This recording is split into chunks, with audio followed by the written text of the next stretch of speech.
Chers frères et sœurs en le Père Céleste, chers frères et sœurs en Maman Eo, dignes filles et dignes fils de Maman Eo, Ogoyen, je vous dis bonjour. Aujourd'hui, nous sommes samedi, le 12 juillet 2025, et c'est une émission. Elle est difficile, mais elle est noble, de pouvoir apporter aux autres le minimum de connaissances que vous avez. Si ça peut aider quelqu'un à sortir de l'ignorance, à s'élever, à purifier son âme, tant mieux. Mais ce message ne s'adresse pas à tous les esprits. Car dans un lycée, nous sommes tous en bleu-blanc. Mais dans ce lycée, il y en a qui sont en 6e.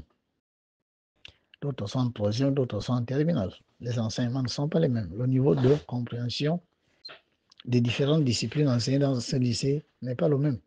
La Terre est ainsi.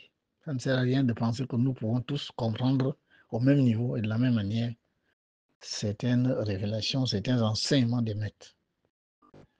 Bon, le problème, c'est que quand les gens ne comprennent pas, au lieu de chercher à comprendre, ils préfèrent diaboliser, ils préfèrent, n'est-ce pas, banaliser. Or, en réalité, ils sont face à leur ignorance qui leur ferme la porte des mystères. Je vous envoie ce rêve qui a été certainement vécu par une Ogoène et qui a envoyé ça à son parent qui, il y a quelques jours, lui aurait donné l'image de Maman Eo collée sur le mur et devant laquelle l'image, elle devait prier. Et après avoir fait une de ces prières, voici le rêve qu'elle fait, je vous l'envoie in extenso. Le rêve a été banalisé par la langue française, la langue occidentale, parce qu'on voudrait nous faire croire que c'est des choses sans importance. Combien de fois disons-nous aux gens, ah, ce sont des rêves, ce ne sont que des rêves. Ça veut dire que nous ne croyons pas aux rêves, on pense que les rêves sont des balades créées par notre cerveau. C'est archi faux.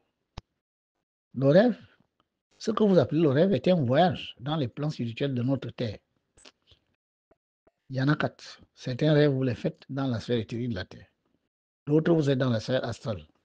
D'autres, dans la sphère mentale. Pour les grands initiés, les grands esprits, ils sont capables, n'est-ce pas, d'aller visiter les êtres du haut mental ou du mental terrestre. Mais ce n'est pas donné à n'importe qui. Voilà pourquoi la plupart des humains, 97-98% des humains font des rêves, soit dans l'éthérique, soit dans le bas astral. D'accord? Peut-être 50% de certains, de ces 98-là, font des rêves dans le moyen astral.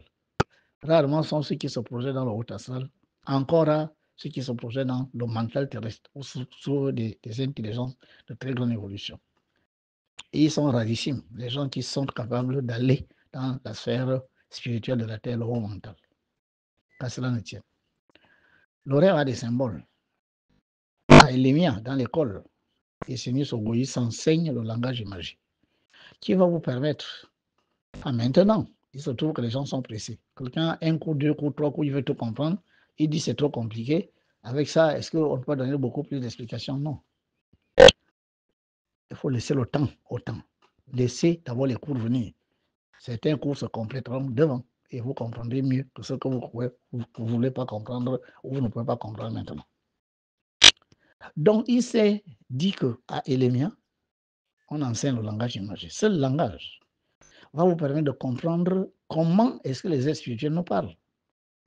Quand on parle d'êtres spirituels, on parle également de ceux qui étaient avec nous sur Terre dans les corps physiques, mais qui sont dans les plans spirituels, qui ne se sont pas réincarnés. C'est aussi des êtres spirituels. Par êtres spirituels, ne voyez pas seulement le démon ou l'ange.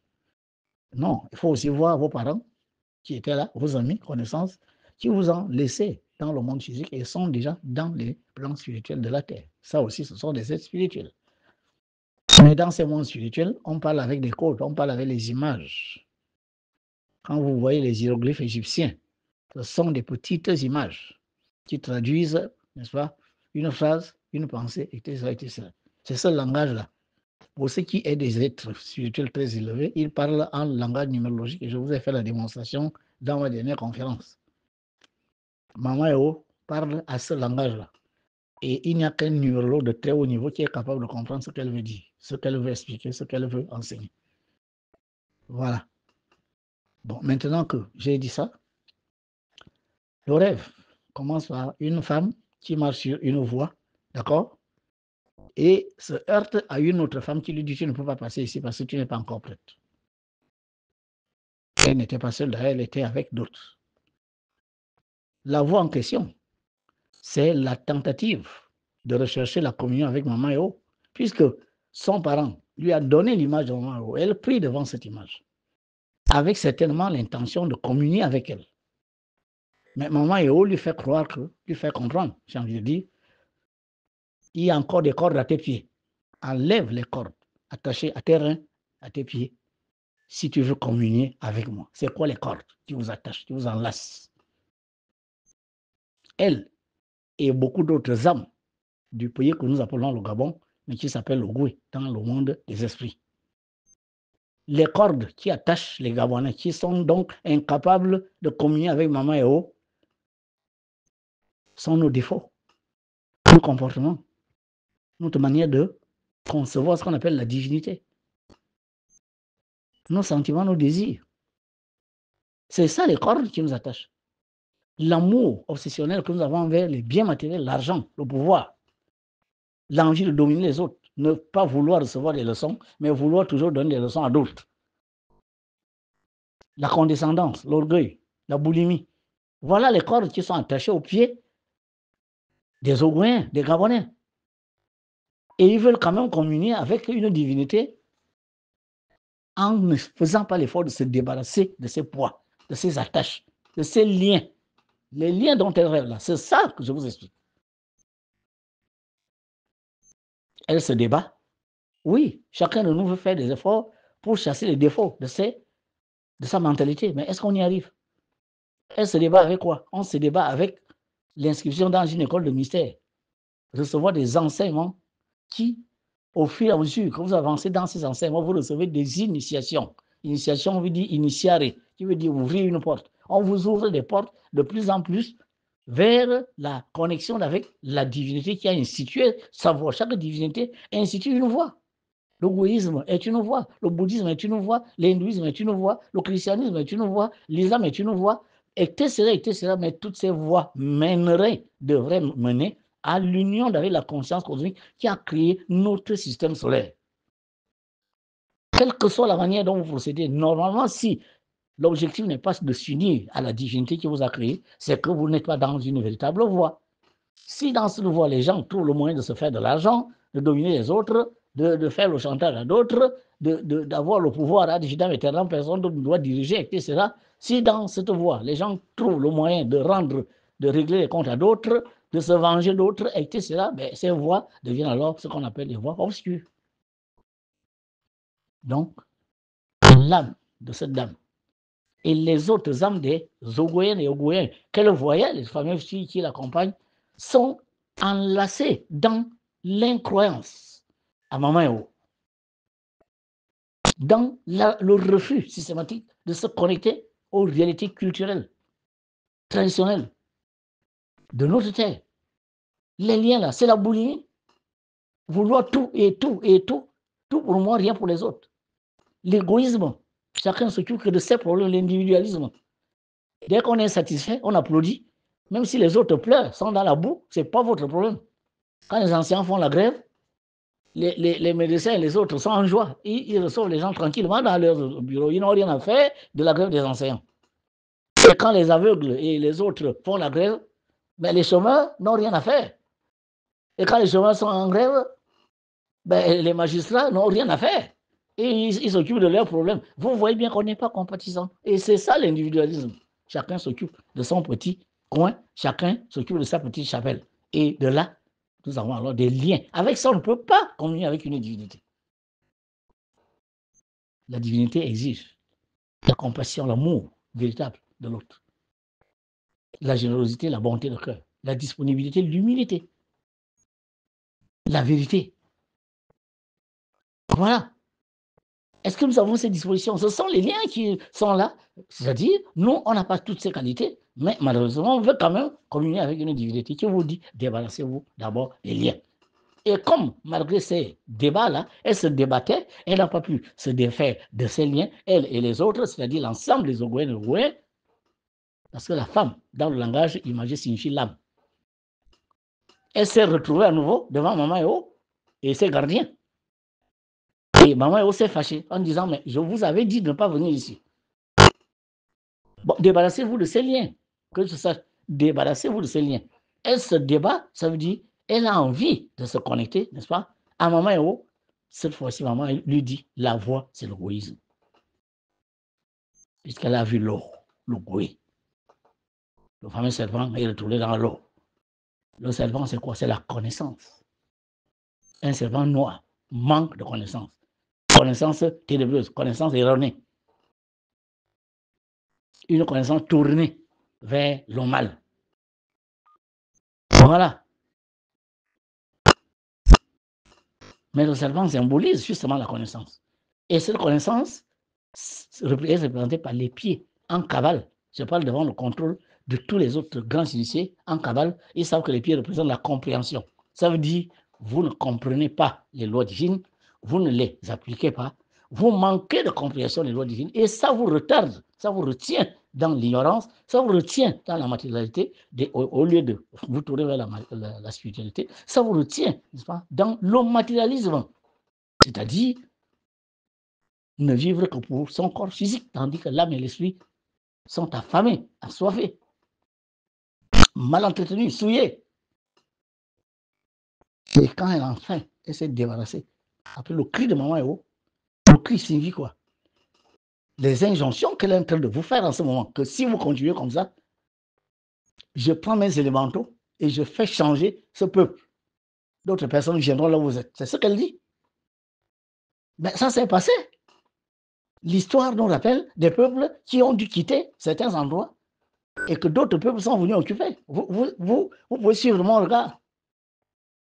Quand à un moment donné, vous n'êtes pas en communion avec votre divinité et que vous vous obstinez à vous allier à d'autres divinités, surtout qu'elle gère un puits d'énergie, mais un jour ou l'autre, elle peut nous chasser d'ici d'une manière ou d'une autre. Soit c'est. Mais rappelez-vous, les Mayas, les Aztèques. On retrouve des cités mayas, des cités des Aztèques qui ont disparu soudain. Et les scientifiques disent qu'il y a eu certainement une épidémie ici qui a décimé tout le monde. Il y a eu certainement un cataclysme ici. L'Atlantide n'existe plus. Attention! Sodome et Gomorrhe ont bien existé. Une boule est venue du ciel, une boule de feu, une météorite est tombée sur Sodome et Gomorrhe. Et bien, ces villes ont disparu. Et les villes et les populations de l'époque, vous pensez qu'à cet endroit-là, d'autres humains ne sont pas venus construire des villes? Attention à ce que nous faisons. Maman Eo est une divinité, c'est la divinité qui s'est révélée à vous en prenant un de vos frères. Bon, si vous ne voulez pas que ce soit lui, ben, vous n'avez pas le choix. Ce n'est pas à vous de décider les gens par qui une divinité passe. Vous n'avez aucun pouvoir de décider que ce soit un pasteur qui doit venir le dire. Et un franc-maçon doit venir le dire. Quelqu'un doit venir de France et là on va croire. Il faut que ça soit d'abord écrit dans un livre. Si vous posez ces conditions à une divinité, c'est que vous n'avez encore rien compris. Ça veut dire vous avez les liens autour de la taille, vous avez les cordes dans les orteils qui vous empêchent de vous élever jusqu'à Maman Eo. Maman Eo est à la 4e dimension. Cette 4e dimension, vous l'atteindrez en entrant déjà dans l'égoïsme. 12 mois de première classe, première dimension, des enseignements rigoureux sur les lois universelles s'appliquant d'abord en haut. Ce qui est en haut doit être compris, même si les gens me disent que c'est difficile à comprendre. Oui, mais si c'était facile à comprendre, tout le monde serait capable de comprendre ce qui est en haut. Voilà pourquoi il y a des maîtres et des élèves. Il faut tout simplement être régulier au cours. Il faut tout simplement être attentif au cours. Il faut tout simplement vous concentrer sur les cours. Une oreille écoute le cours, l'autre oreille écoute le Congo-ça. Une oreille écoute le cours du maître Basile Mekuna. L'autre oreille cherche à vouloir juger le maître Basile Mekuna. Maintenant, je suis désolé. Prenez les enseignements. Prenez, écoutez 3, 4, 5, 6 fois le même audio. Vous n'êtes pas obligé de comprendre ça tout de suite quand on parle de trous noirs, de nébuleuses et tout ça. Ne me demandez pas de traduire ça en français. Ça n'a aucun sens. Est-ce que les Français sont arrivés à ce niveau? Est-ce que nos ancêtres connaissent l'univers tel que nous, aujourd'hui, nous le découvrons? Vous ne pouvez pas être un essayiste, égoïste, capable d'entrer en communion avec les élémentaux du Gabon, si vous êtes incapable de comprendre ce qui s'est fait en haut, je suis désolé. Les autres qui tentent ça ici, ils croient être en harmonie avec nos ancêtres, ils croient être en harmonie avec les génies, je suis désolé. Si cette harmonie avait été vraie, je crois que le Gabon ne serait pas là où nous sommes. Il faut se rendre à l'évidence. Je suis désolé, nous ne serions pas là où nous sommes. Le vaudou ne serait pas venu ici prendre le contrôle total des autorités et du pays, nous chasser de nos terres, nous prendre nos immeubles, nous faire tout, et ça se retrouve avec des centaines de voitures, des hôtels, pendant que le Gabonais a du mal à acheter un pain qui coûte 150 francs à son enfant. Ça veut dire que nos rites nous sont déjà orientés à autre chose. Ça veut dire que nos maîtres de rites ont beaucoup de choses à revoir, beaucoup de choses à recommencer à faire, parce que nous n'étions plus dans ce monde-là. Voilà le langage de Maman. Les Gabonais, c'est vous, la femme, là, qui avez la corde, autour de la corde, les liens qui vous empêchent de vous élever, n'est-ce pas, à la quatrième dimension, j'ai envie de dire, aux 4 dimensions de Maman Eo, en entrant dans l'égoïsme. Vous voulez opposer à l'égoïsme, le christianisme, l'islam, le bouddhisme, le vaudou. Je suis désolé, Maman Eo est au Gabon, la grotte au Gabon, le Goué est au Gabon. Vous avez une divinité qui s'est révélée à vous. Maintenant que vous le savez et que vous refusez obstinément de vous unir à elle, elle vient de vous montrer que tant que vous ne vous débarrassez pas de ce corps qui est autour de vos reins et au niveau des orteils, c'est-à-dire empêchant la compréhension des lois causiques se manifestant aussi bien dans l'univers qu'au Gabon, ben vous resterez toujours, n'est-ce pas, dans la matérialité, vous resterez toujours dans le minimum. Vous n'aurez jamais de ce pays le maximum. Il y aura toujours un petit groupe d'humains qui vont se tailler la part du lion et tout tard, maman vient chasser ce groupe. Mais c'est ce qui arrive.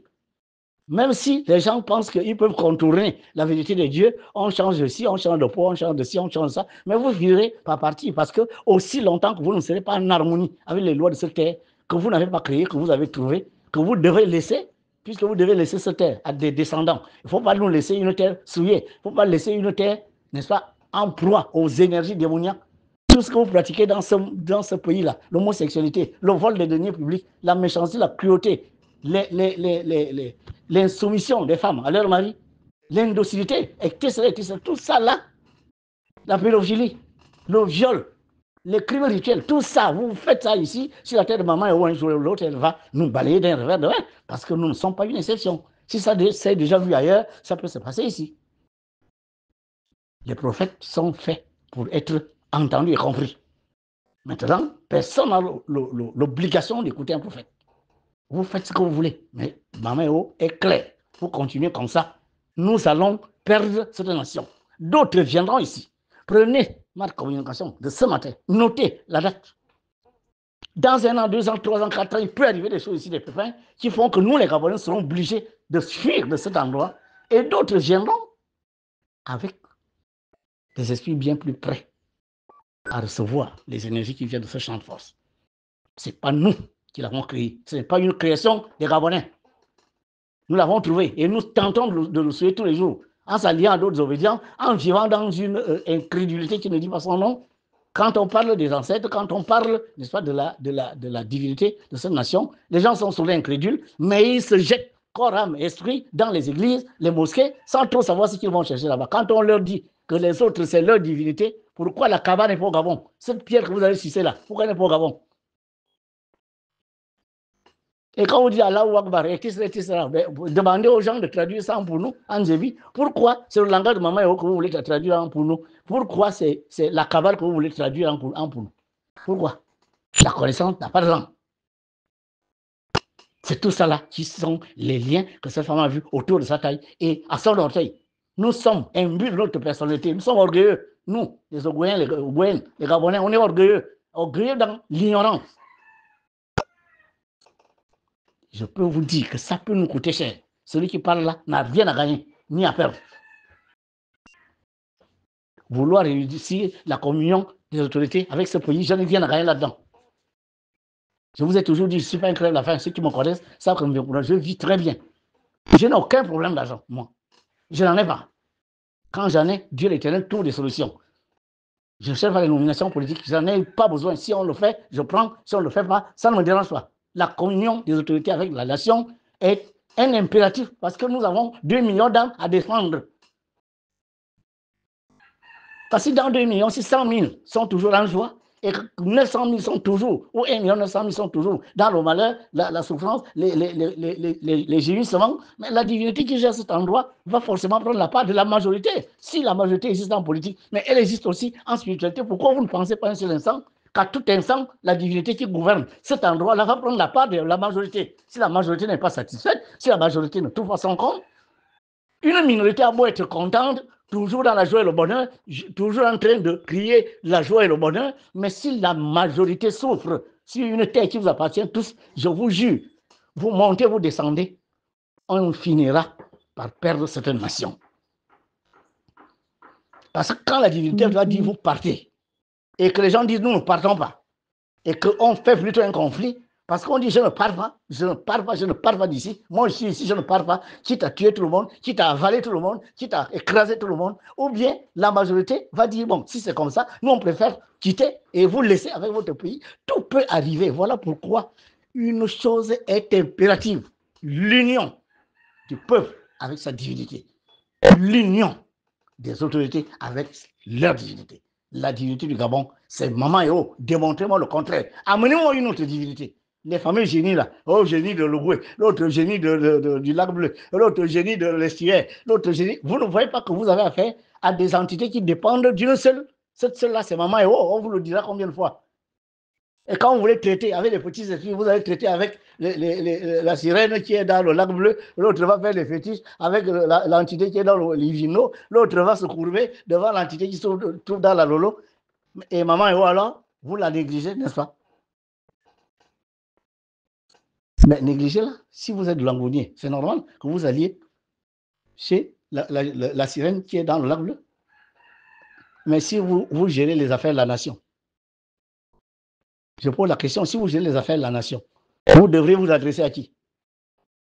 Si quelqu'un vient dans ce pays-là, veut réaliser des contrats de l'État gabonais, donc il va finir ça avec le ministre, avec le préfet, le gouverneur, sans toucher le président de la République. Quand même, ce que nous ne sommes pas capables d'admettre, ne pensons pas que les divinités vont l'admettre. Dieu bénisse le